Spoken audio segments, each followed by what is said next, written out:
Joining me today, my name is David Esposito. I'm the Executive Director for the Supportive Housing Providers Association. And joining me today is Evan Ponder from the Illinois Housing Development Authority and Angela Brooks from the Corporation for Supportive Housing. On the screen, you see the agenda for today. And as I mentioned, we're going to have a brief overview of what is permanent supportive housing and why it is so important. And then we'll hear a presentation from Evan on IHDA's Permanent Supportive Housing Development Program. And then then Angela will join us to present on the Supportive Housing Institute, providing an overview the application process. And then, as I mentioned, we'll close with a Q&A. Next slide, please.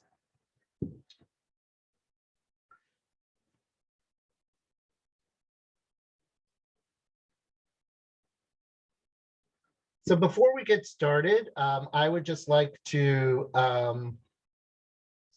before we get started, I'd like to just do a brief introduction of the Supportive Housing Supportive Housing Providers Association, who we are for those people who might not know.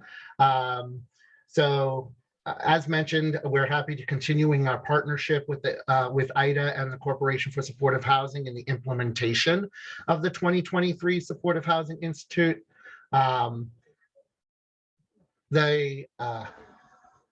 SHPA is a statewide membership organization. Our members are nonprofit social service agencies providing supportive housing to persons who are experiencing homelessness, at risk of homelessness or unnecessary institutionalization, and or experiencing chronic disability such as mental health, substance use, HIV/AIDS, physical and developmental disabilities. Our mission is to strengthen the supportive housing sector so that people have access to affordable housing and can survive and thrive in the community with the services individually tailored to their needs, as well as to promote reasonable and just policy and systemic change across the industry with a focus on equity and inclusion.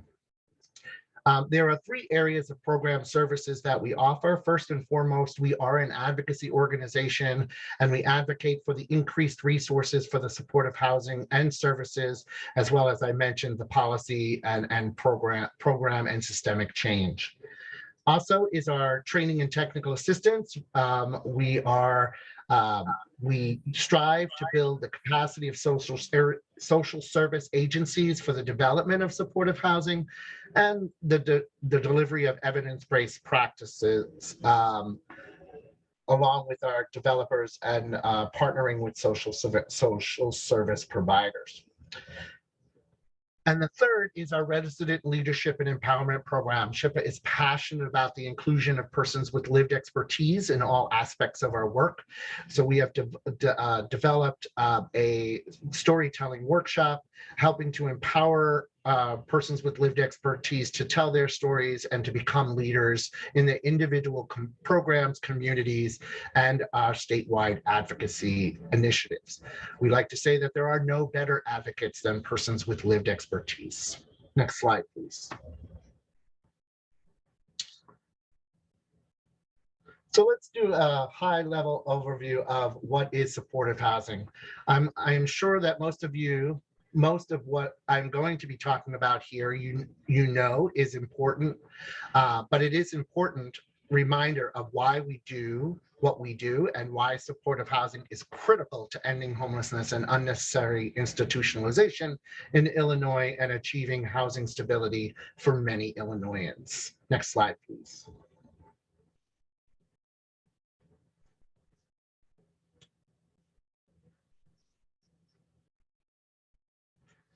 As you can see on this slide, we estimate that there is just over 24,000 units of supportive housing in the state of Illinois, with just over 29,000 people being served, of which the 17,684 are homeless dedicated. Next slide, please. So what is supportive housing?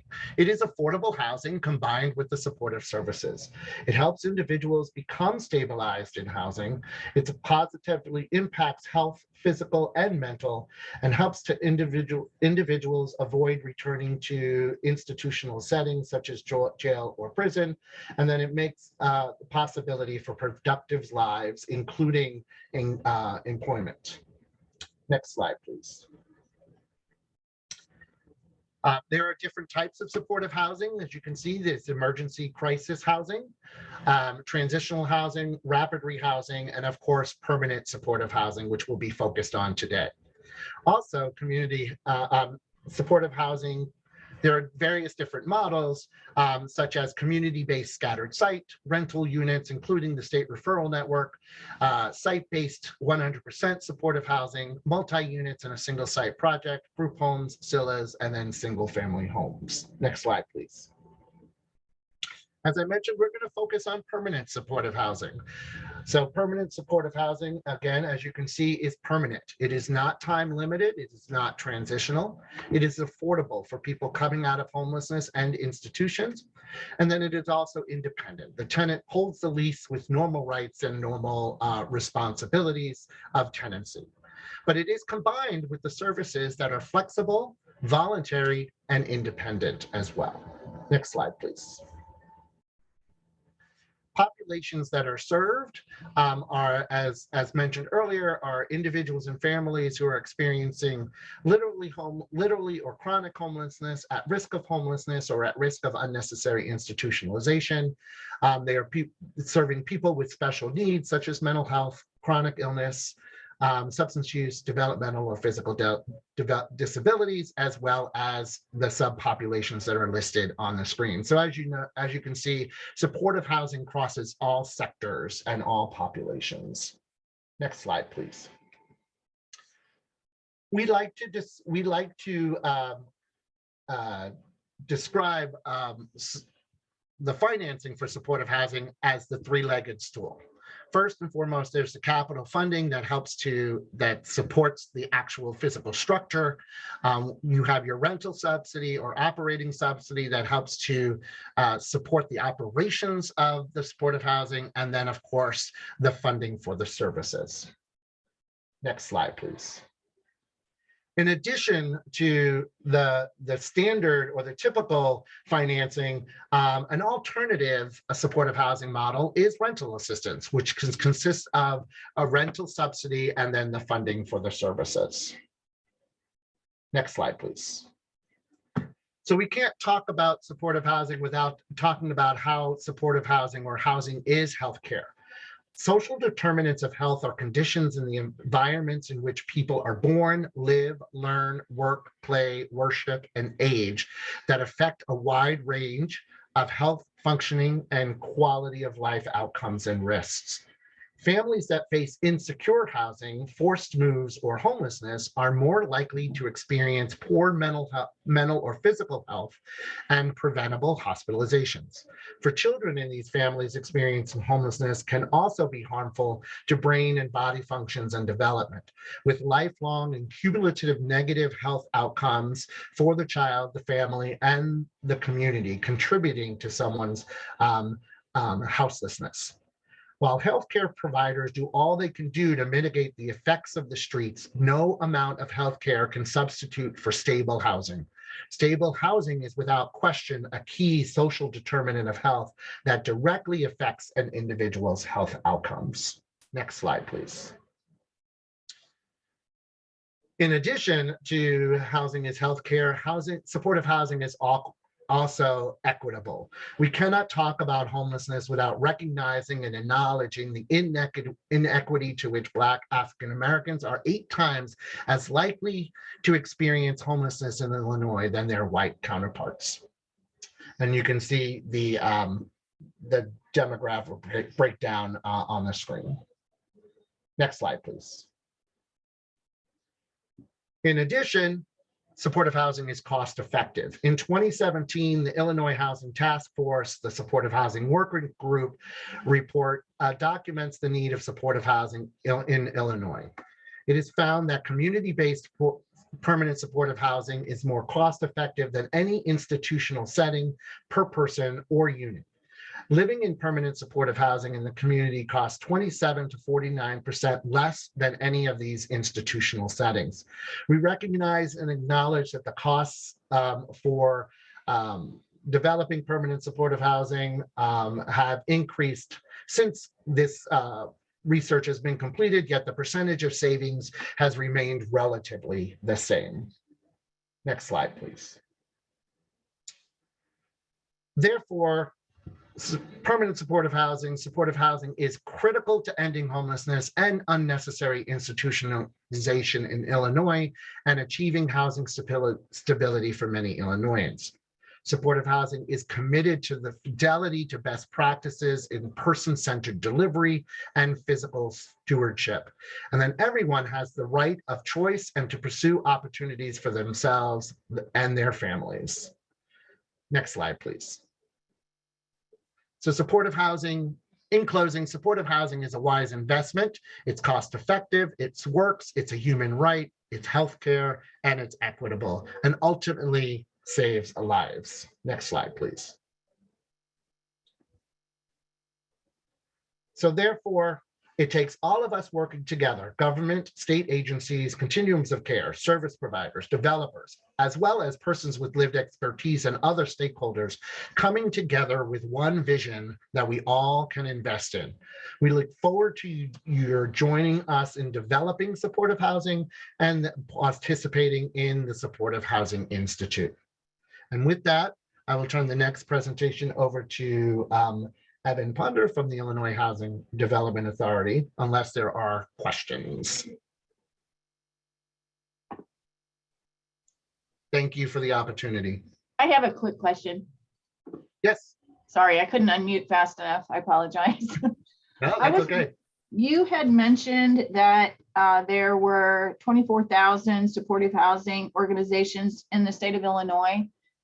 And there's 24, I'm sorry, go ahead.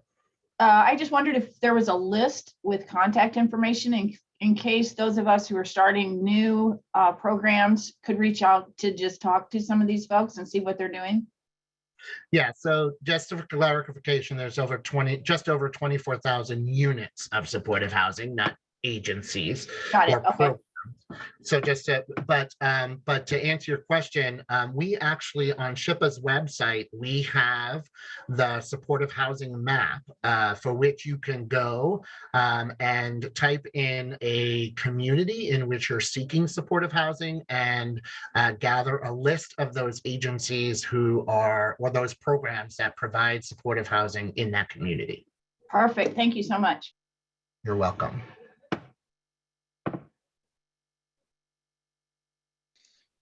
Any other questions? Yes, I too have a question, and I may be kind of jumping ahead with this, but if you own a property, could we actually provide it as one of the homes to be used for this service? Absolutely, absolutely. So that's something that we can talk about. We can get into a little bit more detail offline, but yes, there is opportunity for if you are a property owner to offer your property to be supportive as a supportive housing development or a supportive housing program. Okay. Excellent. We can do that through various different mechanisms. Primarily partnerships with social service agencies who would provide the services to the individuals that would reside in that property. Okay, very good. Thank you so much. You're welcome. And thank you, Angela, for putting my contact information in the chat. Hello, can you hear me? We can, Yes. Cornelius. Okay, thank you so much. I had a quick question, and that was, we utilize the rental housing database from HUD.gov from their website. Mm-hmm. Are Yes. you all's units on that HUD.gov database? You know, I can't say Definitely, I would assume that any HUD funded programs are, or supported programs are listed there, but not all supportive housing programs will be there because not all supportive housing programs receive HUD funding. Okay. But like you said, it is a map on the website. That is correct. Housing. Yeah. Okay, thank you. Uh-huh. Okay, now we'll go on to Evan, and you can always put questions in the chat while people are speaking. We are monitoring the chat as well. Thank you, everyone. Great, thanks, Angela. Thank you, David, for that overview. Glad to continue this partnership between IHDA, SHPA, and CSH. So my name's Evan Ponder. I'm a Senior Policy and Planning Officer in IHDA's Strategic Planning and Reporting Department. I'm going to take a few minutes and give a brief overview of the Illinois Housing Development Authority, our role, and the funding programs available, particularly the Permanent Supportive Housing Development Program. And I'll touch on another one-time resource as well through the American Rescue Plan Act that can be used for permanent supportive housing. If you can jump to the next slide. Here's just a brief agenda of what I'll cover, and I'll hop right into the introduction. You can jump ahead 2 slides. Great, thanks. So IHDA is the state's housing finance agency. It was established in 1967 with the mission to finance the creation and preservation of affordable housing in Illinois. Over the past 50 years, now 50 plus years, IHDA's financed over 250,000 affordable housing units across the state, which comes to nearly 1 in 14 rental apartments in Illinois. And then through our home ownership program, so that's currently primarily down payment assistance programs, over 6,400 families have been able to access affordable and sustainable mortgage financing. Next slide, please. So some of the main areas that IHDA focuses on for our activities. So multifamily financing, IHDA manages the state's low-income housing tax credit program, as well as state tax credits and resources through the State Housing Trust Fund to finance new construction and substantial and moderate rehabilitation of multifamily affordable housing. And then IHDA's funding process for LIHTC is managed through a document called the Qualified Allocation Plan, or QAP, and that ensures a mix of developments that serve working families, veterans, seniors, and persons with special needs, including through integrated and dedicated permanent supportive housing. So there are a number of other federal and state programs other than the low-income housing tax credit program related to supportive housing that IHDA either manages or coordinates with other state or local groups. So that includes the statewide referral network, which provides integrated supportive housing and IHDA finance developments, and is a partnership primarily with the Department of Human Services, Department on Aging, and Health and Family Services, Human and Family Services. And then IHDA also manages a federal project-based rental assistance program called Section 811, which is intended to provide rental assistance for persons with disabilities. And in Illinois, those subsidies are targeted to Olmsted-related class members, so it's Williams, Colbert, and Liggis, those living in state-operated developmental centers, and that are eligible for Medicaid long-term supportive services or Medicaid plan services, and that are below 30% AMI.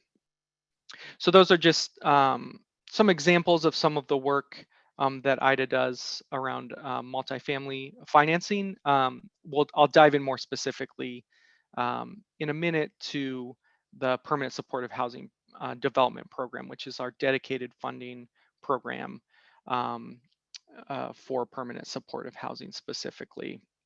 But to touch on a couple other areas, IHDA also undertakes a number of planning, policy, and technical assistance services across the state. A few examples, so primarily IHDA is the lead agency for the state's 5-year consolidated planning process with HUD. So that serves as the state's application for federal HUD formula grants, which include the HOME program, Community Development Block Grant Program, National Housing Trust Fund, Housing Opportunities for Persons with AIDS program, and the Emergency Solution Grants program.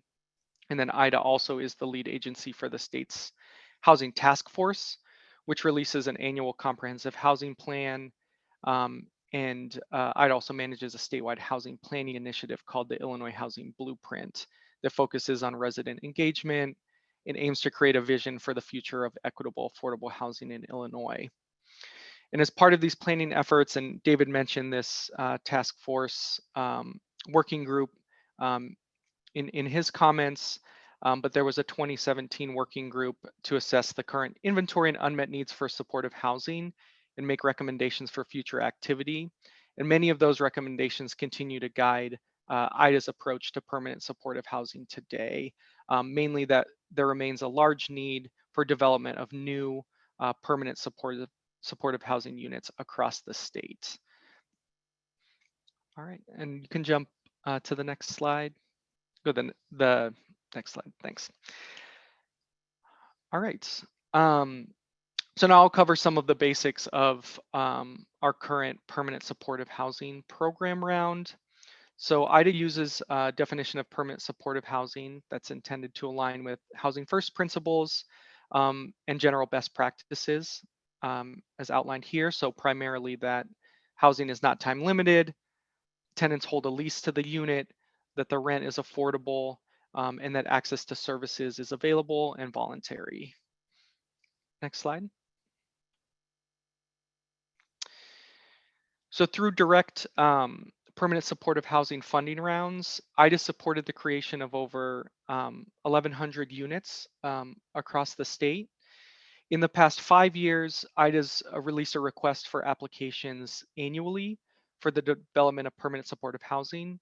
And for this upcoming year, IHDA's committed to making at least $60 million available in funding for this program, primarily using National Housing Trust Fund allocation that the state receives, home funds, as well as a portion of funds from the state's Affordable Housing Trust Fund. I'll just mention as well that we recently received applications under round 9. Those are under review now, and awards should be announced later this year, likely in the spring. All right, next slide. Okay, and then I'll cover some other details here about our anticipated funding round for permanent supportive housing this year. So just note that these details are based on the past year, so there may be some slight modifications or changes, but this should give a good general overview of the basics of the program. So typically for funding under IHDA's permanent supportive housing development program, projects are expected to be smaller in scale, so 25 units or less, although there is some flexibility for proposals of larger projects.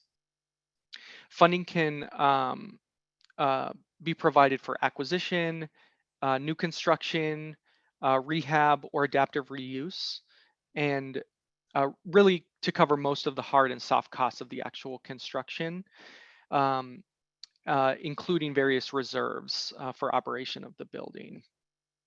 Transitional housing is not eligible for funding under the Permanent Supportive Housing Development Program. There are other resources for transitional housing models. IHDA has a Housing for Justice Involved Persons program, for example, that's targeted towards transitional housing. But for this funding opportunity, it's really focused on permanent supportive housing. Next slide. All right, and then IHDA will be reviewing average construction costs to determine the maximum funding available. But to give a general idea, in the latest round of applications, teams could request up to $9 million or 90% of the total project costs from IHDA under the Permanent Supportive Housing Program. And then I covered some of the funding sources, but you can see here, IHDA attempts to utilize all the funding that's available, we've committed to using the state's National Housing Trust Fund allocation specifically for permanent supportive housing, and that's been about $30 million every year. And so then we supplement that with the other state and federal resources that are available. All right, next slide. All right, and then the program anticipates projects where 100% of the units are affordable to individuals and families that are below 30% of the area median income for your region. And then restrictions are in place typically for at least 30 years in terms of those affordability requirements on the project. And then in terms of target populations, typically unless a specific subsidy source requires it, projects should be disability neutral. All right, next slide. And then projects must meet certain mandatory criteria for funding, and then projects are scored and ranked based on various policy priorities. So this is an example of some of the areas that are reviewed, that applications are reviewed on. So projects that have leveraged additional capital resources, so that have other financing that they're bringing in addition to the request from IHDA, projects that have secured operating assistance or project-based rental assistance that incorporate universal design, green design features, or energy efficiency features above the code requirements, and that coordinate to house certain special needs populations. In past years, we've identified partnerships to house individuals that are leaving the justice, that have justice involved backgrounds, that have developmental or intellectual disabilities, or are aging out of DCFS foster care. And then sites that offer access to public transit or are sited in proximity to neighborhood amenities and community services, and groups that assemble a diverse development team. All right, next slide. And so I don't have a full timeline to share with you at this point, but IHDA is working to align the next round of funding with the Supportive Housing Institute. We're hoping to release the RFA sometime in midsummer, so June or July of this year, and a formal timeline will be announced in the next few months, and we'll make sure that that's posted on IHDA's website soon. So some updates that may be made to some of the scoring incentives would be around applicant team diversity, incentives for partnerships to serve certain priority populations. For example, this past year, we made some changes to align with feedback received as part of the Qualified Allocation Plan summits and our IHDA's overall funding priorities under the Low-Income Housing Tax Credit Program. And in terms of process, before applications are submitted, teams should have an initial concept meeting with IHDA. So that's where IHDA staff is available to meet with groups to talk about your project idea and provide feedback. So, you know, there's a shorter form that groups would submit. So, you know, for teams that do participate in the Institute, it's a good opportunity to kind of get familiar with IHDA's process and kind of understand how our application works. But we try to have a lengthy application period where there's time for technical assistance and feedback as well throughout the process. All right, next slide. Great. So I won't spend too much time on this, but I did just want to mention this because it is another one-time resource that's IHDA's received that is available for permanent supportive housing funding. So the Home American Rescue Plan Act funding was appropriated by Congress in 2021. And went to all the participating jurisdictions across the country. So IHDA is the administrator for the state's non-entitlement funds, which comes to about $62 million in total. IHDA engaged in an outreach process over the last year and produced an allocation plan, which was submitted to HUD and approved. And we're working to release a request for applications for this funding this spring. Next slide, please. All right, and this is, there's a lot of overlap in sort of the priority qualifying populations under this funding source and permanent supportive housing populations. So I've listed the, HUD's qualifying populations for this program here. You can see homeless, at risk of homelessness, those are meeting the federal definitions. And then an expanded definition of fleeing or attempting to flee domestic violence, dating violence, sexual violence, stalking, or human trafficking. And then other populations where providing supportive services or assistance would prevent a family's homelessness, or those at greatest risk of housing instability, and veterans and veteran families that meet any of the above criteria. So I can share information about this program as well, and some resources with the attendees. Next slide, please. All right, and these are the eligible activities that were included in IHDA's allocation plan and are approved for funding. So acquisition and development of non-congregate shelter, which was identified as a major need for the state. And then in terms of permanent supportive housing, development of affordable rental housing. And IHDA is prioritizing PSH under that category. Next slide, please. And then again, just to kind of strengthen the understanding of IHDA's goal to utilize this resource for permanent supportive housing, identified allowable preferences for projects that would be funded under this source. As you can see here, chronically homeless, persons exiting institutions, youth aging out of foster care, those at risk of homelessness, families with children, as well as the ability for other special needs populations. So projects that apply are able to establish these preferences when applying for funding and setting up their tenant selection plans. All right, next slide. All right. And I won't spend too long on this, but I just wanted to highlight some of the partnership here before passing it off to Angela to talk about the Institute. So, I'm excited that IHDA is supporting the Institute, as well as a project initiation loan fund that CSH is managing.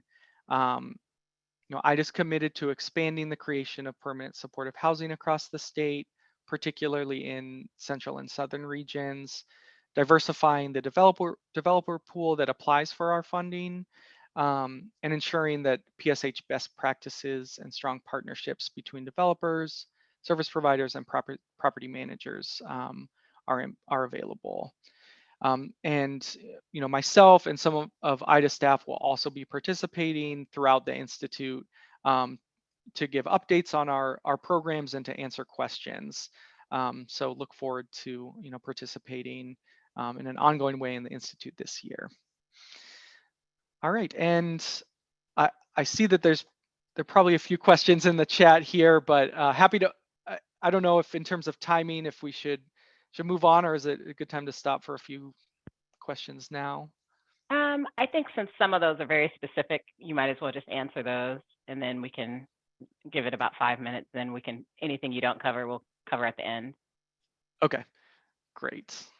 All right, and I think you can jump to the next slide too. I think that has my contact information, as well as the PSH RFA email. So anything I don't get to, feel free to reach out to me. Happy to answer any questions or take any feedback on these programs. So Just trying to scroll up here And and see can you some of type, these. excuse me, can you type your stuff into the question little box so that I can copy and paste it to the Word document I'm creating with contact information, please? Sure, no problem. Thank you. I think Angela, you may have done that, but I'll make sure to type in my email and the general email. Well, so let's see. Thanks, Angela. So, okay, I'm just going to go from the ones I see. The first question is, ARP funds, American Rescue Plan Act funds, can only be released in those particular counties, or is it open to all counties? So the state of Illinois receives funding, and we are able to fund projects throughout the state. Other participating jurisdictions have received direct allocations. So they would only fund projects in their jurisdiction. So like the city of Chicago or Cook County, city of Urbana, Rockford, for example, they'll also have funding under this program. But in terms of the state's allocation, we're able to fund projects anywhere in the state.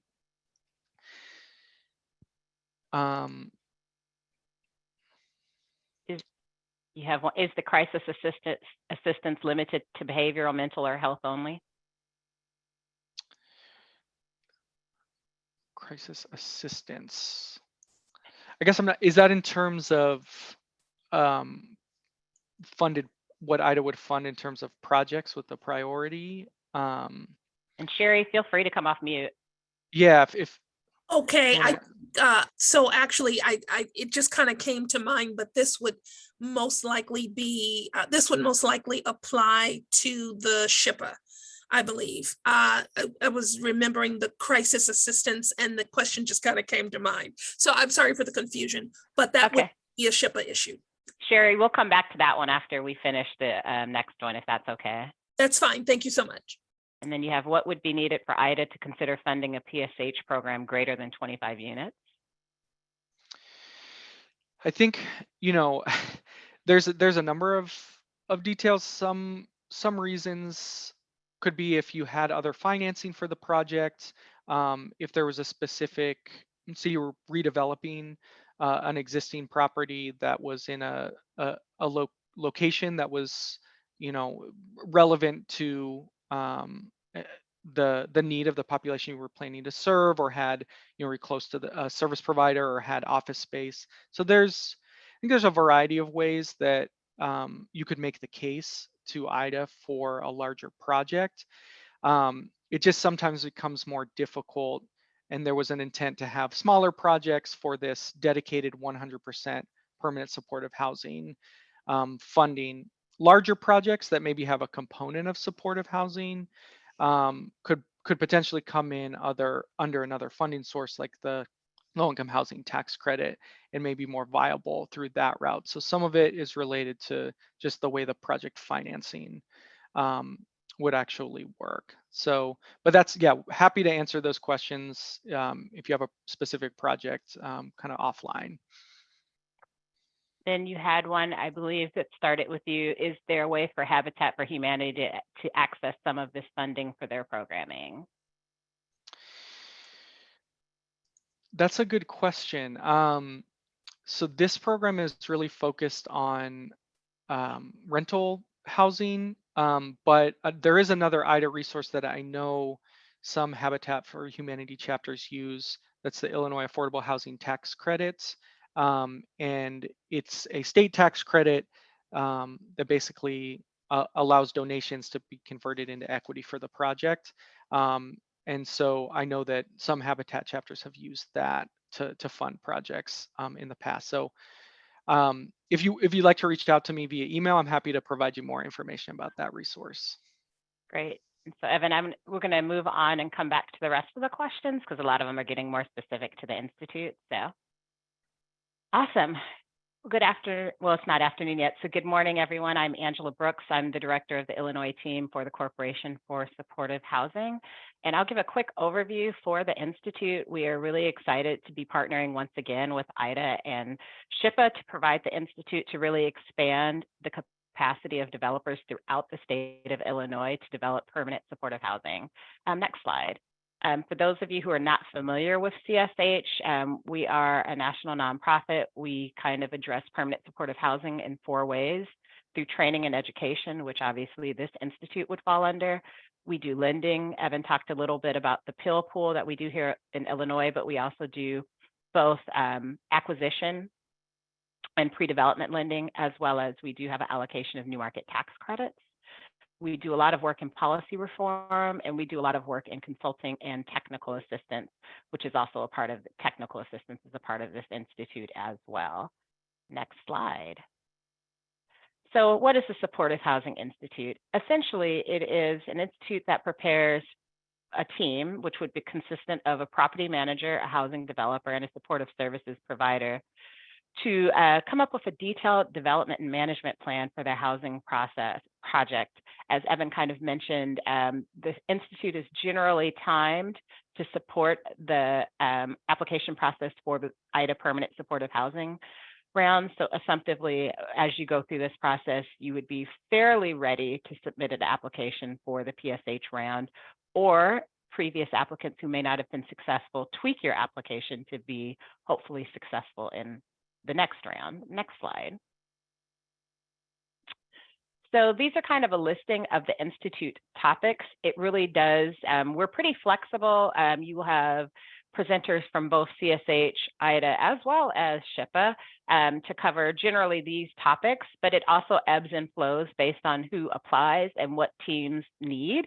But generally, it'll be an introduction to supportive housing, kind of going through the roles and responsibilities of each member of teams, including legal documents that might be needed to support those relationships, supportive service delivery and design, the budgets. That's always the really fun part. That may or may not be everybody's strong suit, so we do a significant amount of focus on that.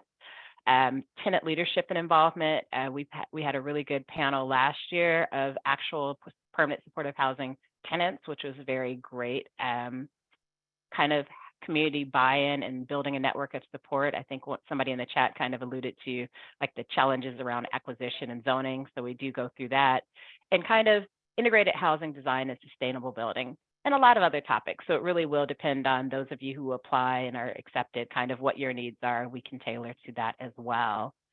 Next slide. These are kind of the benefits of the institutes.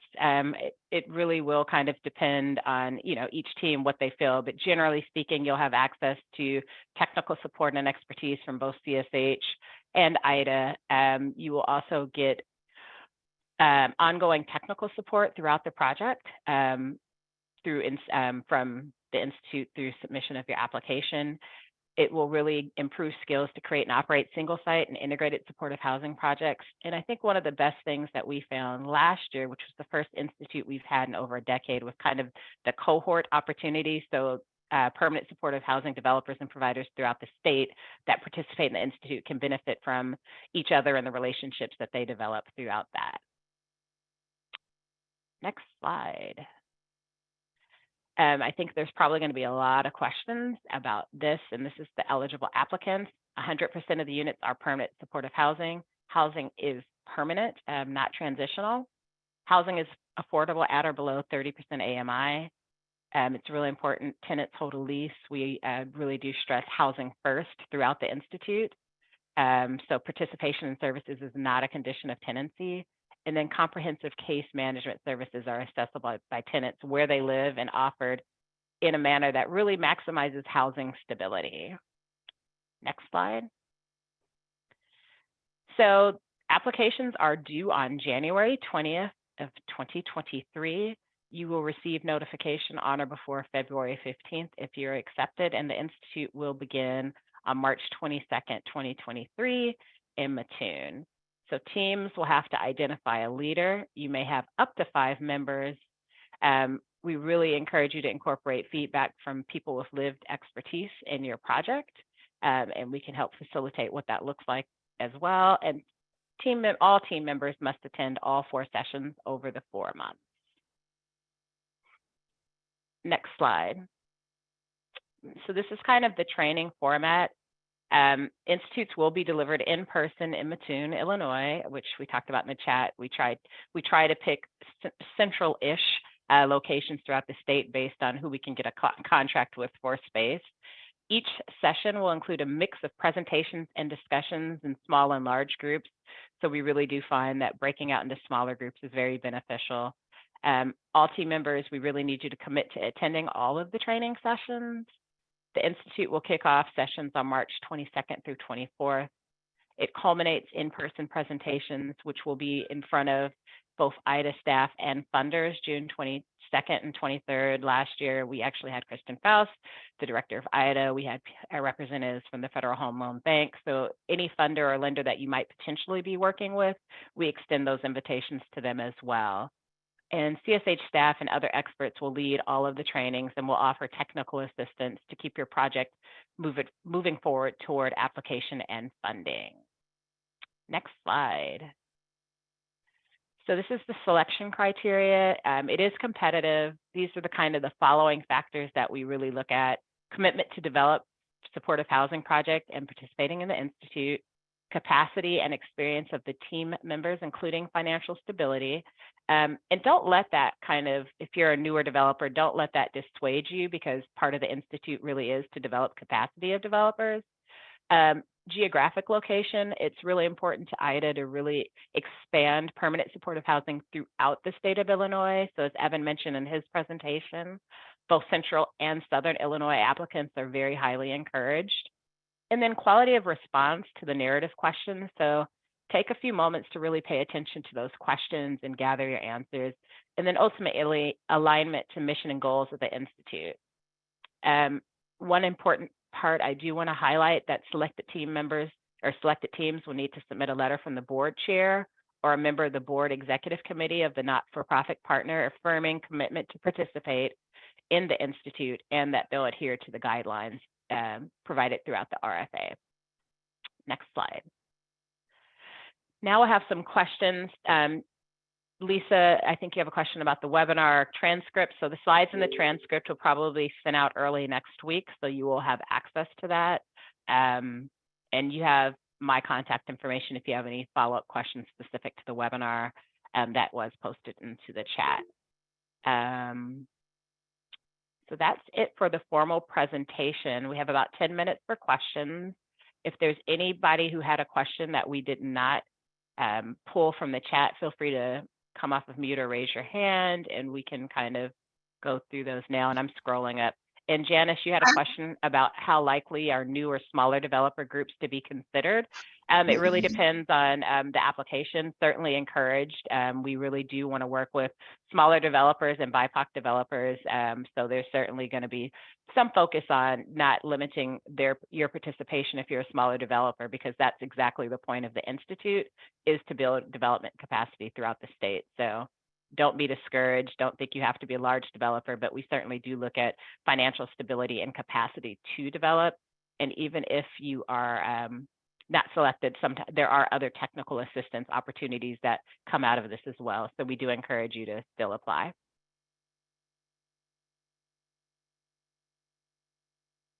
And oh, awesome. Thank you. David will also post it on the SHPA website. Okay. Anybody else have any questions? I'm scrolling it. Hi, good day. My name is Vianna Little at Fresh Start. I actually was trying to find out about professional services to contract with IHDA and other current funded developers or agencies. Is that something that we would be able to, I apologize, my phone just went off. If we would be able to find out more information about that. Hi, V. Yeah, feel free to send me an email. I can follow up with you on that offline. Okay, thank you. Sure, you're welcome. And Sophie, can you go back a couple of slides where it talks about the team? Yeah, there we eligible applicants, I guess, would be nice. We can just sit on that one for a while. Anybody else have any questions? Yes, good morning. This is Antonio Cooper, and I'm with the Village of Sauk Village and Community Development. We are talking to some developers and letting them know about the opportunity, but also seeing how we could get involved.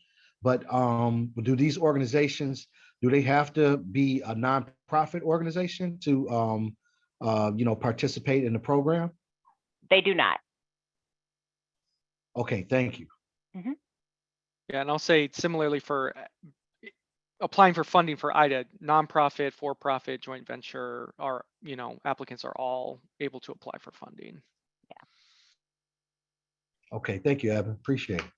And Antonio, we actually really do encourage even some of the for-profit developers that might participate.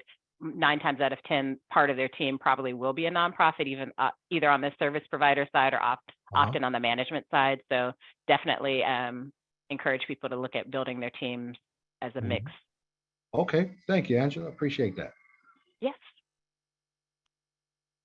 I think, that was also a question in the chat, so thank you. Does anybody else have any other questions? Do we have any service providers that act as developers? David, I'll let you answer that, but I know a lot of the response we have gotten and we anticipate from the Institute generally often is service providers that have been looking to develop. So we anticipate that that probably would be an area that would be a heavy interest for the Institute. And David, you might have some thoughts on that one. Yeah, I mean, there are many providers who are act as developers across the state. So we, I don't want to give a list of them here, but we can certainly talk about that. Yeah, Michael, if you are thinking about applying or you are looking for a service provider that might have that capacity, definitely reach out to David. One of the things that we like to do leading into the Institute is helping teams partner to develop permanent supportive housing. So you can reach out to David and I if you're looking to kind of look at some people that might be a good partnership type situation for a development project. Thanks, Angela. Hi, this is Chris Panaselli with SIH Healthcare. And I kind of wanted to just go over what Maggie had asked in the chat. At what point in the development process, if you've already submitted an application, would it be beneficial to still attend the 2023 Institute? Just, as if you're wanting to go forward too with additional permanent supportive housing projects in the future, but you don't have a current one except for the one in the application pipeline. Evan, I'll let you kind of think about that one. Yeah, that's an interesting question, Chris. I mean, there's certainly times where I think it's tough in the timing since it, if there's been an application that's like currently under review, you're not sure what the outcome of that, will be. But we've certainly had people apply more than once for the same project for funding at IDA, and so I don't think there would be a conflict if whether it was for the same project or another project that you were thinking of working on, for you or your team to consider applying to participate in the Institute. And we go ahead. We do these nationwide, so we've had some where people have a general idea of where they might be going, so that they utilize the Institute to help narrow that down within the site selection and or identifying obstacles and how to address some of them, because we all do recognize everybody is not like Sauk Village, who's on here looking at how they can partner with a developer for PSH. We know not every jurisdiction is like that. So we recognize that some people might have a project idea and not a location. So that is not in itself an exclusion to participating or moving forward. Great. I really appreciate that. I think, too, as like social provider or a service provider too, as well, just kind of getting all that information would be so helpful, if even not for 2023, but rounds going forward, and just being helpful. So I know though the application does show that it has to, like, there's certain specific narratives and stuff like that. So I don't know how you would address that. Yeah, you can, if you have some general stuff, like a general concept, feel free to just email us at CSH kind of what you're thinking about in advance of maybe preparing an application, and we can, you know, that's going to be a case by case kind of situation. Okay. And we can kind of think through that as well. Sounds great. Thank you so much for your time. I appreciate it. Thank you. So Harmony, to answer your question, for the Permanent Supportive Housing Institute and generally the round, it would be affordable to people at or below 30% of the area median income. Is there a website?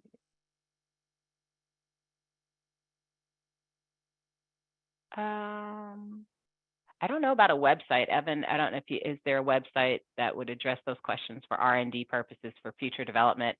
I'm guessing somewhere on the IDA website. Yeah, I guess, yeah, there's, you know, different programs have different requirements. Generally for our permanent supportive housing, we're defining affordable as being, the target populations are under 30% AMI. So it would be, you know, units that are affordable to that population. But yeah, we have some general information about those guidelines in some of our underwriting criteria that defines those terms on IDA's website. And so Michael's question, how much information will be available to help organizations identify SSO funds as a part of the Institute? We do have a whole session on funding and financing. So that session kind of looks at all opportunities and funding options and kind of addresses the very fun subsidy layering that is required to pull off any of these projects. So.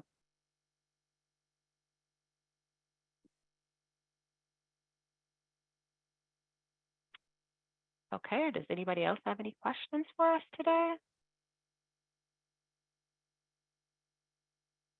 Okay, again, applications are due on January 20th. We hope to have selected teams no later than February 15th, hopefully before, because we know it does require some planning.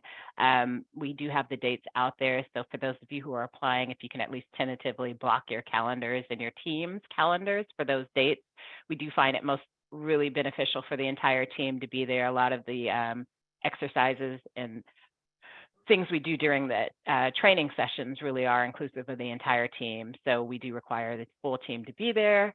Obviously, we recognize there are things that come up, but we do expect that teams will be all present at that time. You can reach all of us. We've put our information in the chat. Feel free to reach out with any questions that you have, and we will be sending out a copy of the slide presentation and this recording probably early next week. And thank you all for your time, and I hope you have a great afternoon and Happy New Year. Thank you, everyone. Thank you, everyone. Thanks, everyone. Have a good day. Thank you all.